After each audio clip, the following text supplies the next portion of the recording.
4-chi bab Yaman tush. Shu kuni kechda Jalol shayx xubdan namozida o'g'lining masjidda yo'qligini sezdi. U namozini tugtibla uy xizmatchisining hamrohligida aldirab uyiga qaytdi. Xizmatchi Yavuzbekning o'zining hujrasida jaynamoz ustida Qur'on tutquncha uxlab qolganligini aytdi. Jalol shayx bechora o'g'lining kichik chaqlarida davomli oqshomlari uyda yolg'iz qolganda, uning ashundoq jaynamoz ustiga chiqib olib, Qur'on tutib olib o'ltirdigan balaliq omoq chaqlarini eslab, ko'ziga issiq yosh oldi. U hujraga asta kirib, o'g'lini uyg'otib etmaslik uchun uning yeniga berib o'ltirdi. Yavuzbek Qur'onni quchoqlagan biti yenik tinib uxlayotdi. U mushtabda tush ko'ryotdi. Tushida Yavuzbek nurg'un odamlar bilan bir bog'da sayli qilyotdi. Ularning orasida podshoh va uning vazir uzralari bor edi. Bir chaqda xon oq ujmi usulgan bir oltin qochini bosh sanğun podshohga sungudek. Podshohxon ta'zim qilib sovg'ini olgandan keyin endi yey deb turishiga osmondan bir qora bulut zaminni qoplab, zaminni tuman bosqidek. Shu asnoda bog'ning shimoliy eshigidan bir seriq qovon bo'ynidagi uzilgan zanjirni so'raganicha shiddat bilan etilib kirib, podshohxonni tishlab olgudek. Podshohxon Yavuzbekka oltin qochini sunib berib, qovon bilan elishayotgudek.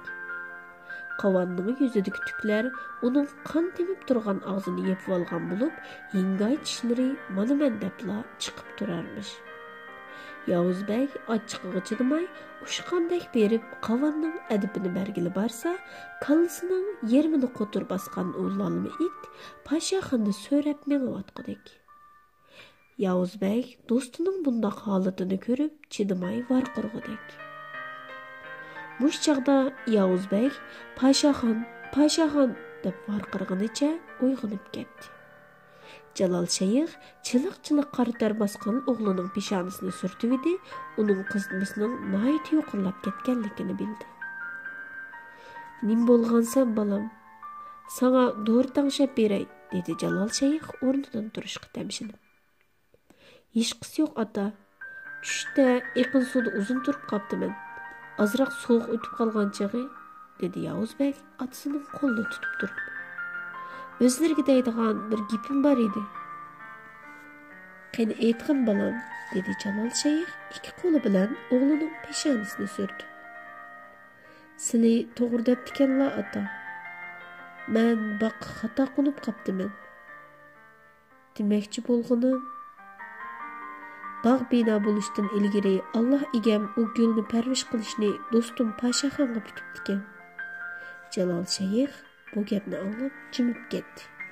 Chunki u arzuliq o'g'lining ulug' Allohdan, o'zidan va podshohxondan bo'lak yaqinining yo'qligini obdan biladi. Shundaqla o'g'lining xarakterini besh qo'ldek tushunadi. Yavuzbek ig'ir bir uh tortgandan keyin so'zini davom qildi. "Bayam meni qor besib qopti. Sizlarga aytmay desam, u tush yurgimda turib oldi. Qandoq qilay, ota? Yaxshilarni Alloh o'z panohida saqlaydi, balam. Aytivergin." Yavuzbek bayam ko'rgan tushini dadasiga o'z ayni bayon qildi. Jalol shayx gap so'z qilmay uzun o'ltirib ketdi. Ondan o'g'lining qo'lini tutib, uning ko'ziga qaradi. "O'g'lim, yomon tush shaytondan, yaxshi tush Allohdan. Xotirjam aram olgin. Ulug' Alloh butun xalqqa xotirjamlik ato qilgudek, osoyishli kunlar uzun davomlashgudek. Xizmatchidan do'r tangshab kirgizay. Qolgan gapni ati deyishayli." Jalol shayx o'g'lining hujrasidan chiqqandan keyin xizmatchini chaqirib o'g'liga do'ri kirgizdi. Ondan tahoratini yangishlab 2 rakat namoz o'qidi. Uzun duodan keyin o'ng yenini besib uxlashga tamshaldi. U kechicha o'g'lining degan gaplarini o'ylab yaxshi uxlay olmadi. Atsi Jalol shayx odatdagidan burun uyg'onib, namoz bomdodga tayyorlik qilayotganda o'g'lining o'rnidan turganligini sezdi. Oğlunun özüge qılğan salam avazıdan onun səllamazı saqayğanlığını bilib, nəhayət xuşal boldu. Ular məscidga chiqishning oldida Yavuz bey dadısıga bir gapni aytdi. Ata, bir talabim bor edi, desam ruxsat qilalımı? Quluqum sende oğlum. Uzundan beri sizlarga aytmagan bir istikim bor edi. U bo'lsa-mu jahonning o'qiytiga berib nazar ko'zimni ochib beqish. Anlasam, Yevropalıqlar ayga chiqmoqchi bo'lib etibdi-dek. Ularning qator-qator universitetlari dunyoning yer-yerlaridan o'quvchi elib etibdimish. Xalısılar men shu universitetlarga berib tashnoliqimni qandursam deyman ata. Jalol shayx qadamini to'xtatib, o'zini yetilab mangan o'g'lining qo'lini ikki qo'lining orasiga oldi. Ondan o'g'lim, sen o'ylaganni menmi burunla o'ylagan. Lekin sen yurak paramdan ayrilishga ko'zim qiymay, seni mushkamgacha hech yerga avatmay yenimda saqlagan edim. Ilm egallash biz musulmonlarga farz. Akşam aytgan so'zlaring kecha hech kallamdan ketmadi. Hey, buni hozircha deyishmay turayli. Uning ustiga Pashaxon seni jinidan aziz ko'rdi. Bizning to'mirimizda eqiyotgani turklarning qani. Men bugun sana aytay deb turgan. Allah yo'lida hijrat qilguvchilarni ulug' Allohim o'z panohida saqlaydi. Barg'in balam, qancha tez bo'lsa shuncha yaxshi. Ilm dengizidan unchilarni suzib, uni xalqingga sung'in. Mendan ansirmagin. Yavuz bey dadasining bu ishga buncha tez ma'qul bo'lganligini ko'rib, nihoyat hayron qoldi. Ham bu ishning tegiga yetolmadi. Ular masjiddan qaytib kirganda, xizmatchi odati bo'yicha masjiddan baldurla kirib, nashtliq tayyorlayotdi. Yavuz bey azroq narsa yepla hujrasiga kirib birdan yetib olmoqchi bo'lib mangdi. Jalol shayx o'g'lining hujrasiga kirib ketganligini jazmlashtirib bo'lgandan keyin xizmatchini yeniq chaqirib, past ovozda gap qildi. Birodar, o'g'lim bir oz yomon tush ko'rib qopti. Mening ko'rgan tushlarimmi faqat yaxshi emas. Yaqindan beri qapqim to'la tortib, ko'nglim aromida emas. Pat arada chaqmoq chiqib mo'ldir yog'digandakla. Şuna judun örlemasda balını arzusu qandıraylı. Anısı rahmetlikmi hayat çağıda balının o'qish to'g'riliq shirin arzularını qiladigan. Onun Yevropada ilim tahsil qilg'usi bor ekan. Av sandıqda azroq bir narsa bor. Shuni tayyor qilgin. Hozirli berib boshsanqini izlab baqayli. Chegaradan chiqish xetiga u mengib qolsa ajab emas. Shundoq qilib ular at arvasi bilan sahardila shaharga qarab mangdi. Quyosh o'rlamasda Jalol shayx o'rdining oldida Pashaxonning ishga kelishini kutib turdi. Uzun o'tmayla boshsanqinning maxsus kichik harbiy mashinasi xon ordisi oldidagi cho'ng saynoda to'xtab, mashinadan Pashaxon tushib keldi. Bir qo'lida tasbih, bir qo'lida hassa tutgan Jalol shayx xizmatchisining yo'l boshlashi bilan mashina tarafga qarab mangdi. Pashaxon o'zini azaldan izlab baxmagan Jalol shayxni ko'rib, xuddi o'z otasini ko'rgandek xushal bo'ldi. U aldirab tinab udul ularning oldiga bordi va Jalol shayx bilan quchoqlashib ko'rishdi. Muborak qadamlari yetib qopti ota. Yavuz bekka biror ish bo'lmagandi, dedi Pashaxon Yavuz bekdan ansirab. Aslida Yavuz bey Malika Kunchechakning yinidan ayrilib, bazmiga bormay udul uyga ketgan edi. Pashaxon Yavuz beyning bir ketginicha kelmaganligini bilib, xizmatkordan nima ish bo'lganligini surishti qilgan.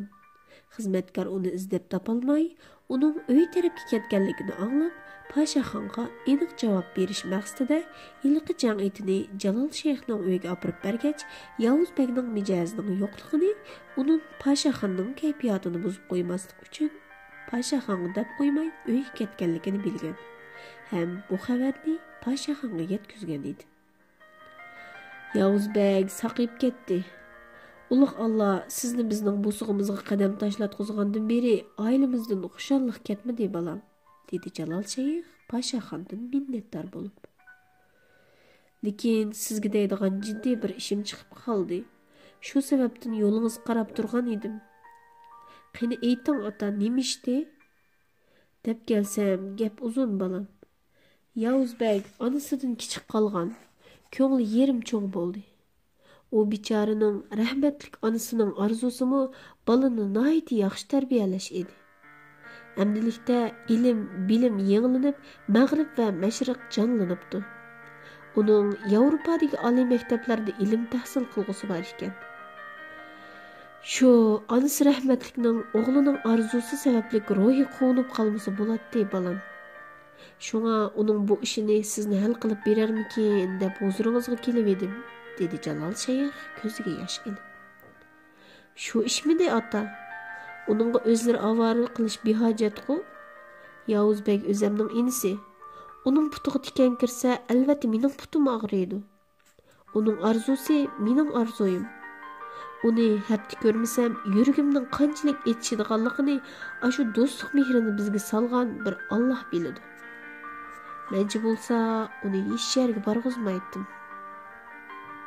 Bo'pti, sil eg'iz echibla ota. Uning yo'l tayyorliqni qilsizlar. Hafta oxirigacha butun ishlarni bitkazaman. Uning yo'l chiqimidan boshlab, maktab va turmush chiqimlarigacha hammani o'zim bir qo'lliq o'rinlashtiraman. Qayerga chiqsa borligini maslahatlashgacha turishsalar. Men o'ylarga Xonliq universitetidan munosabatlik odam avatiman. Qolganiga shu maslahat beradi. Alloh rahmat qilsin balam. Haras ota, mening mislidan o'tadigan bir talpim bor edi. Aytishdan o'yilaman. Sizmi o'zimning o'g'li balam, tartinmay aytavering. Bir qancha qitim Yavuzbekka purtib baqdim. Aniqini desam, xonadonlikning harbiy kuchi nihoyat kriz ichida qoldi. Ona vatan ixtisosli harbiylarga muhtoj bo'lyotdi.